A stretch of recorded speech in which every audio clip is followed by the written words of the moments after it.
What does it mean to be open-minded in marriage? Yesterday, a friend of mine who I consider to be quite an intellectual shared a video late at night. If I hadn't been taking my daily notes while listening to classical music in a corner of the kitchen counter, I probably wouldn't have watched it because it was my bedtime.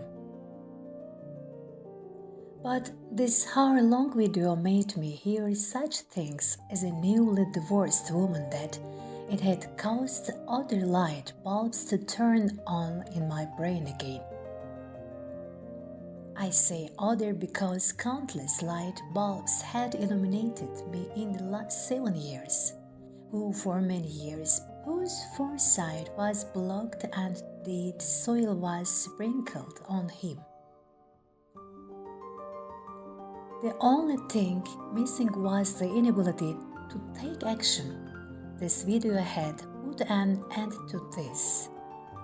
As a very classical view, such as family connective tissue harmony, cultural similarities, the necessity of empathy and the ability to listen are mentioned in the bilateral relations of couples.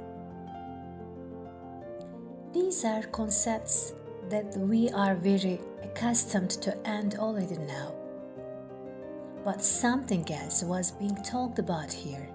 Couples should be open-minded. I had actually wondered what the explanation of this strange statement was. I left all my work and focused on the program. Also interesting comments from the guests were being taken, and the idea defended was that two people who started a long road friendship together and hit the walking track just like two athletes. They may have the same vision at the beginning and start with equal steps. They may have the same goals with the energy levels, imagination, and excitement of first romantic period. But as time progresses, one of them loses his strength, loses his breath, misses the speed setting and begins to fall behind. Now even walking becomes torture, let alone running together. Thus, their speed synchronizations in life are disabled. Now one in front and one behind. They start to travel without being able to witness the same views at the same time, missing every common moment.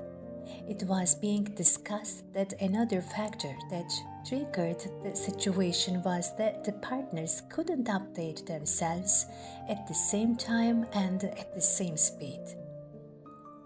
This was the most crucial part for me.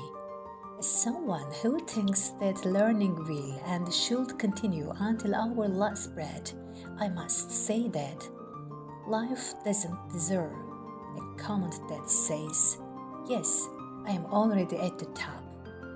I don't need to climb, no matter how high the positions we have are." Now I understood that, among hundreds of reasons, it was this passionate effort and our difference in speed and self-updating that ended this journey. Buddhists call it meditation, focusing only on the breath and emptying the mind. The religion I belong to calls it contemplation. Watching silently, calmly, without judgment.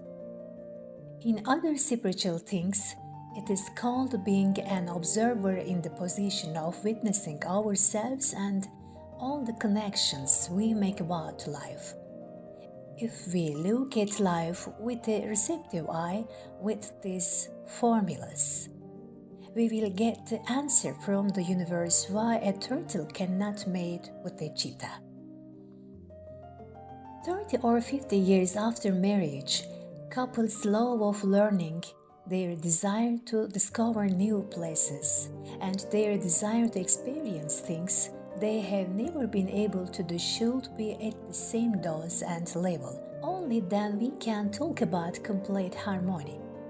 I had difficulty in understanding this very serious issue called harmony, the concept of being open-brained, because I interpreted it very wrongly and incompletely for years, such as the color of the dress I wear being the same as the color of the tie my ex-husband wears. But in order to internalize such a simple lesson, I had given exactly 25 years of my life without regret.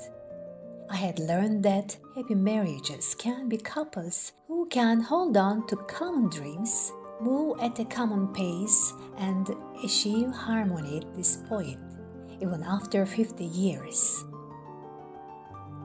Anyone who observes that nature is created on harmony can witness how similar and harmonious each couple is in a marriage, even when they are about to take their last breath. Isn't that why it is said that couples who spend many years with each other become similar over time?